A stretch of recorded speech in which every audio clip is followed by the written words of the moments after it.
कल एक पत्नी ने अपने पति को चाकू मार दिया, समझ में आया? कल अखबार में आया था। अब उसने मार कैसे दिया मैं बता रहा हूँ, बिल्कुल उसकी अभी जाके पता कर लेना, वैसे ही मारा होगा। उसका पति शराब पी के आता था और वो रोज झगड़ा करता था, वो रोज बेचारी बर्दाश्त करती होगी, समझ में? वो क्रोध अंदर अंदर अंदर अंदर एकदम ज्वालामुखी बन रहा था। और अब इतना फट गया वो, इतना जम से कि वो आया और उसने क्रोध किया और उसने सीधा किचन में गई, चाकू उठा और सीधा छाती में घोंप दिया, समझ में? और अब वो दहाड़े मार के रो रही होगी कि मैंने किया क्या, लेकिन किया कुछ नहीं है। वो जो अंदर दबा दबा के दबा दबा के दबा दबा के, ऐसे ही तुम किसी भी प्रकार की कोई भी कसाय दबाते जाते हो दबाते जाते हो दबाते जाते हो, तो फिर वो मौका देख के इतने जम से उखड़ती है। जैसे तुम खाने पीने की कसाय दबाते जाओ दबाते जाओ दबाते जाओ, ठीक है रहन दो रहन दो। जैसे पत्नी ने कहा क्या बना, अरे बना ले कुछ भी, अब अंदर है तो, लेकिन अब परिस्थिति नहीं है, अब ठीक है और ठीक है और ठीक है, तो देखने ना 15 दिन बाद लड़ाई होने वाली है। अब वो बिल्कुल 10 दिन बाद 12 दिन बाद बहुत जम से सुनाने वाला है, कुछ नहीं आता ये कुछ भी, अब ये क्या हो गया? आपने तो जैसा कहा कि वो अंदर पता नहीं है, वो कसाय दबाता चला जाता है। ये अपन के जीवन को समझना चाहिए गहराई से। अपन जे वासनाएं दबा जे सब क्या है, यही तो सब सम्यक दर्शन से दूर करती हैं। सम्यक दर्शन माने क्या?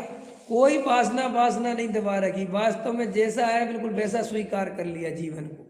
कोई अंदर ऐसा नहीं है कि दिखाता कुछ है और बताता कुछ है और अंदर दबाता नहीं। तो अपन जे जितनी जे कसाएं दबाते हैं, जे वासनाएं दबाते, जे हमेशा व्यक्त तो कर नहीं सकते।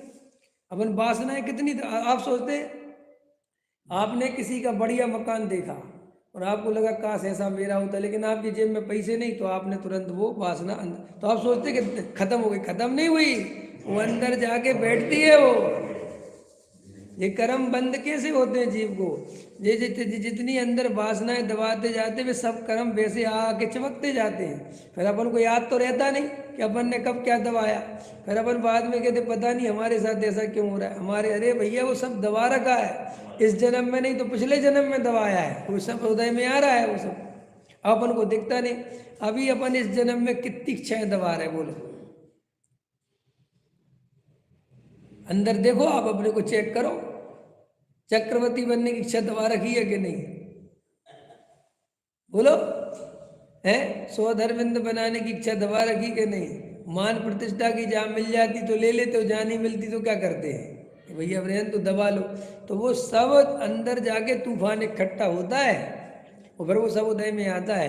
तो ये सब अंदर से समझ लो कि अपन जो बाहर से संप्रेषण दबाना सीखते हैं और अपन दबाने को ये मानते हैं कि हमारी परिणति शुद्ध हो गई, ये महामिथ्यात्व। और ये मिथ्यात्व तो है ही, ये आगे जाके ये इतना विषघात बनने वाला है, इतना भयंकर फोड़ा बनने वाला है जिसकी कोई कल्पना नहीं है। इसलिए क्रिया कांड से परिणति सुधारने का प्रयत्न करना तो महामिथ्यात्व है ही, और रोग को घटाना नहीं, ये रोग को बढ़ाना है।